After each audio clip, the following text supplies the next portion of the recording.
Well, hey there team, and welcome back to the channel, and welcome to Starship Troopers Terran Command Raising Hell. This is the game that we're going to be reviewing today, or rather DLC. Now you have to bear with me, the reviewing thing is still a bit new and we're still finding our footing, and that goes doubly so for DLC. Now in this particular case, I have clocked Starship Troopers Terran Command. I highly recommend it. In fact, I did a little bit of a quick revisit review the other day. You can check that out. But safe to say, full game's fantastic, and we're having a look at the DLC, which should be out any day now by the time this video goes up. If you're new to the channel, you'll find that my style is freeform. I don't really care much for people who write essays and all that. I just want to know if a game's good from a fellow gamer, and that's why I'm here. So no flowery words or dot points or anything like that. It's all very off the cuff. The only real sort of rule I have is value for money. If I give you $5, then you give me an hour of fair gameplay, and I don't think that's unreasonable. So apparently, according to my contact in the studio, this game's probably coming out for around $10 to $12 US.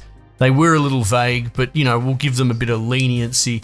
Plugging that into my calculator, that comes out to around $18.50 Australian. We'll call it 3.5 to 4 hours, and I would say that the DLC will be worth the price tag. Is it? Yes, I've played it for that long, and I'm probably not even halfway through the additional campaign that gets added on, and it's been really, really fun. It has got some issues, and I will cover them as well, but I don't regret my time, and I wouldn't regret money spent on this. Absolutely, especially if you enjoyed the main game. It's probably worth mentioning as we get warmed up that this is one of those DLCs that if you really do want to get value out of it, play through the main game. Get your value out of that. Get through the campaign in that. It's worth every cent and it's fantastic fun.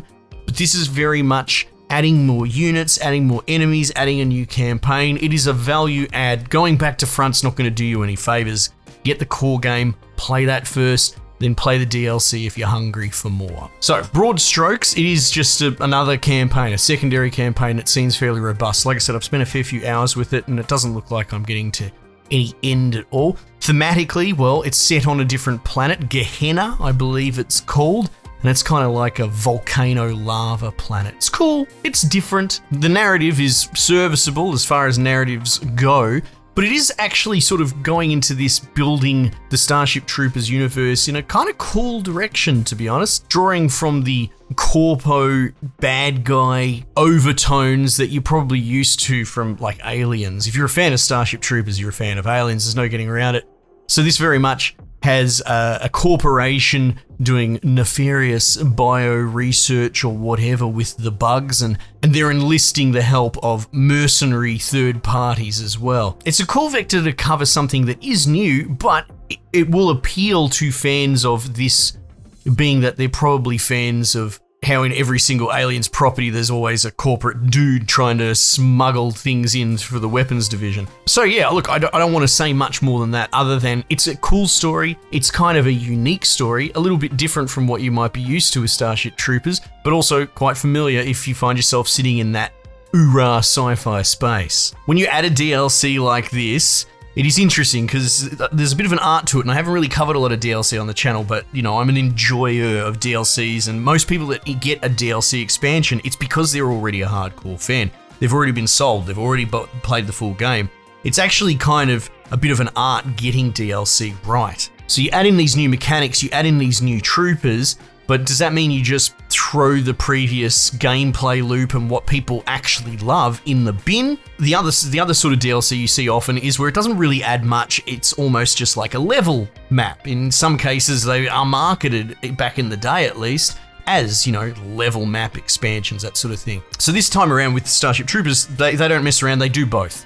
Basically, they bring in a Marine division to help out because things are going a bit sideways on this mercenary corporate adventure that we're not going to go into, and then you've got the mercenary band as well, and there's conflict there between the sort of voice actors, and you've got the director running things who's sort of brushing up against the Marines because the Marines aren't used to taking orders from civilians, and then you've got the mercenary company that's kind of getting the shits that his contract is getting massaged and changed because he has to accommodate for these Marines coming in to clean up some of their mess. It's not Pulitzer stuff, but who cares? It's gaming, but as far as it goes, it's actually pretty good. So yeah, you've got the old favorites, and you could sort of slip back and forth between missions. Even during the course of missions, it'll ebb and flow, and they'll pull the mercenary guys out and they'll put the Marines in, or they'll even have you controlling two different blobs on two split halves of the map. So it's actually well woven together, old and new. The mercenaries come with like a new currency, and they've got some foot troopers that are, in some cases, have identical ones, like in the form of engineer flame trooper dudes, and they're exactly the same statistically, everything. But then you've got these mercenary versions of the general Marines that have the same skills and abilities, but they cost a different currency. There's this, I can't remember what it's called, but there's like a war currency that you could use to upgrade buildings and build turrets and that sort of stuff in the original game. That's still here, along with the manpower currency. So the original two are still here, but they've added on this third dollar currency, this mercenary bonds contract currency. And what that kind of does is it massages the price of manpower. So an example would be your general foot trooper Marines, which are pretty good actually. You can kind of win a campaign with just a blob of Marines. I believe they're like 3 pips of manpower in the original game, whereas these mercenary Marine type dudes, almost the same, except they've got a dollar sign for their symbol. I think they cost 1 manpower and 1 mercenary dollar currency. So they're cheaper, but they also give you a bit more space. Basically, it creates a bit more build diversity. So while I use the language of that it's a copy-paste changed unit, that's just an example of the currency is considered to give you a little bit more wiggle room and kind of build diversity. But they do add in a bunch of new units as well. I just thought I'd start with that sort of example and how it's interesting in the way that it's balanced from a currency perspective. They have these core units now. They're sort of like shotgunners, but their Q ability is not a skill shot like all the other units. What it in fact is it switches them to a grenade launcher trooper. And so the game plays around this elevation and positioning more. If you've played the original game, you'll be familiar that units don't really shoot through each other, so you have to position them around in a, I'm using my hands, but not in a verticality kind of way, not often. High ground was a component that you could play into, but it was more about lining them up almost side by side in an imperial line formation kind of way. This is a bit more elevation, you can tell with the way the troops are created, which can be its downfall at times. I have found my guys getting clipped and caught on some of the terrain. The maps do feel like they're designed to have much narrower choke points that fold and U-shape around the lava and all that, where you would often take the shotgun core troop and turn them into the grenade launcher troop to fire over terrain and engage from these distances. It seems pretty apparent to me that they have had a considered approach with the level design so as to complement these troops. However, on more than one occasion, I found it kind of shit in the bed and my dudes getting caught and clipped and freaking out. And yeah, the pathing doesn't really do that well under strain in this game. I mean, full props for them because you can see what they've tried to do, but I feel like they're squeezing their AI pathing system a little too hard. What else you got? You got like minigun troops that you can set up, kind of a la StarCraft siege tanks. You can bipod them and put them up. These are the best troops in any RTS in any game ever because all their bloody voice lines are about never skip leg day, how much do you bench?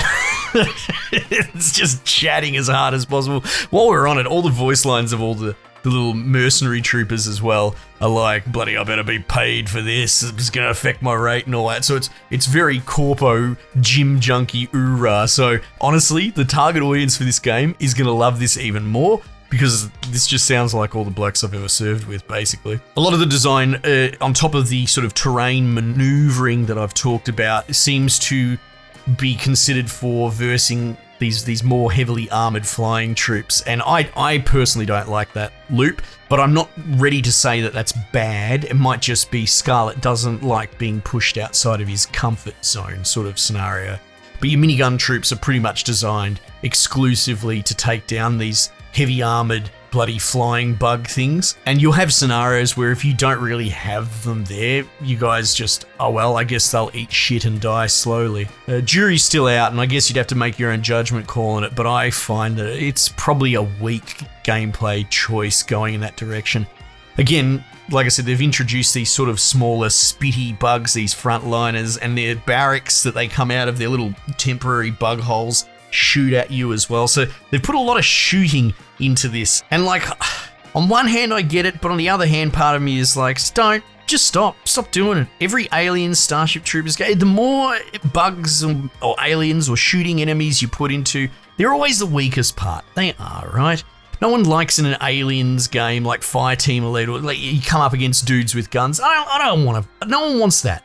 So maybe just don't. But that more personal criticism aside, it's not game breaking. It's not terrible. So I suppose they've done it as best as you possibly could. Again, and I'm not trying to nitpick and bash it, but these are the things that jump to mind. These are what's on my mind, and I like to think I'm a pretty average gamer, so this is probably important. Things like the giant tanker bugs, which you do have to sort of, in the original game, micro around a fair bit because they spit that fire and your dickhead troops will stand still and just burn to death.